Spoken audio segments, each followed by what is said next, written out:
Gipalinya kagahapon sa hapon sa sangguniang panglungsod ang kapin sa 50 ka mga pedicab units nga gipangsita sa traffic enforcers tungod kay naghatag og peligro sa mga pasahero tungod sa way saktong suga nga sagad mo hinungdan sa aksidente sa kadalanan. Giisa-isa og inspeksyon sa mga miyembro sa traffic enforcers o sa Land Transportation Office ang mga pampasadang pedicab sa Digos kagahapon ato sa ilang clearing and inspection sa mga sakyanang way kompletong mga warning lights. Okay man ang mga inspeksyon karon may problema. Hantod sa kuan up to October kay karon giusab na mo ang inspeksyon kay kuan kining unsa ni na may bagong balaod nga kinahanglan ang inspeksyon every kuan sila renewal sa ilang mga rehistro. Pipila sab ka mga pedicab drivers ang uyo niini. Nagsugod na ang tuig, kinahanglan nato nga atong mga sakyanan naagyon sa insakto nga kuan kini nga worthy nga kung nato gamiton para sa pagpamasahe. Magpadayon ng clearing and inspection sa LTO o TMC karong bulana aron masigurong ang gisakyang pedicab sa mga pasahero luwas sa peligro o aksidente sa kadalanan.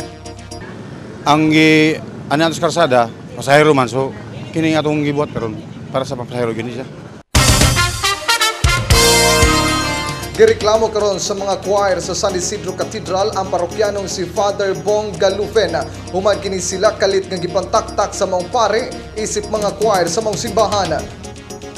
Dismayado kaayo si Mrs. Jenna Pieg, organist ug moderator sa San Isidro Cathedral sa kalit nga pagtanggal kanila ug sa iyang mga kaubanan sa simbahan isip dumuduyog sulod na sa 16 ka tuig.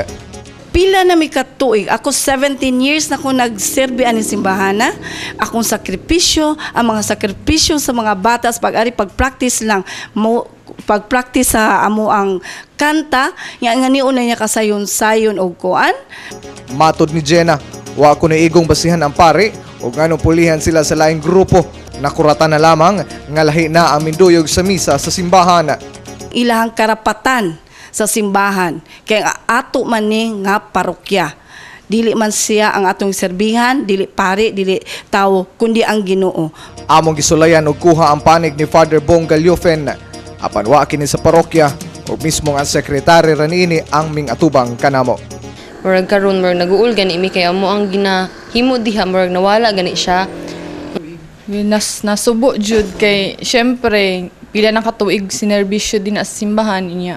Ingiani lang kadali niya bungkagon ang amo ang grupo. Manang kuan ka nang nasubo jud. Dali ra kay para sa iya nga ingon mi nga murag wala siya ilabot sa amo tapos murag na-disappoint lang mi ba. Wa na nakauyon pa ang mga residente sa barangay Baljang ning syudad sa mas nagkagrabe nga pangi sa mga opisyalis sa ilang barangay. Matod sa mga residente, sila mismo ang naapektuhan sa init nga away sa politika sa ilang kapitan, batok sa mga kagawad dinhi. Upat ka konsihal ba nga makahiusa na sila diri sa moang barangay ka anong among barangay gani magmalinahon ug unsa ang mga project ug unsa ang mga proyekto ihatag nya kanang magusto nako ba nga ambahan na silang tanan ba nga walay makagubot gani sa among barangay moro na kuan na mo nga kami mga sibilyan. Ang ako lay kasulti nga magkahiusa pod in taon ang tanan. Gikan sa among konsehal anto sa among kapitan nga magrespeto anay sa matag usag-usa. Gilauman nilang magkahiusa na sila aron matarong na ang pagpanerbiso sa mga residente nga mao'y naipit sa away sa duha ka partido. Hasta ang DILG nabalaka na sab busa dunay pahimangno sa mga nagpinarukay nga ulong politiko. Dili po na ako matawag na problem gyud. They are on the process of kanang harmonizing themselves from after the barangay elections. So siguro ang ako dihang nakita nga nalay problema ba sa ilahang sa pagkuan sa ilang functions.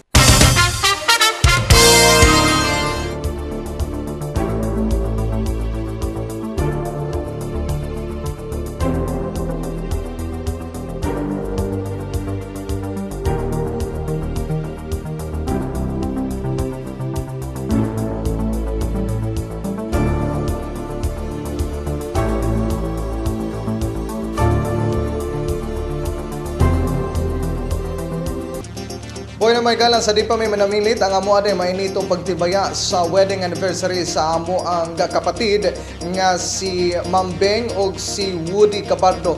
Ang amo ang panginaot nga unta mas mulambo pa ang inyuhang relasyon. Mga kaigsunan, importanteng announcement lang, adunay ipahigayon nga concert for a cause ang Rotary Club of South Digos kini usa ka presentasyon sa Valentine's celebration karong February 14 usa ka special dinner for a cause, a romantic night of songs, dances and surprises nga may tabo karong February 14, 2008 dinha sa may Pearl Center. Ang proceeds nini mupadulong dito sa mga various nga mga projects sa Rotary Club of South Digos.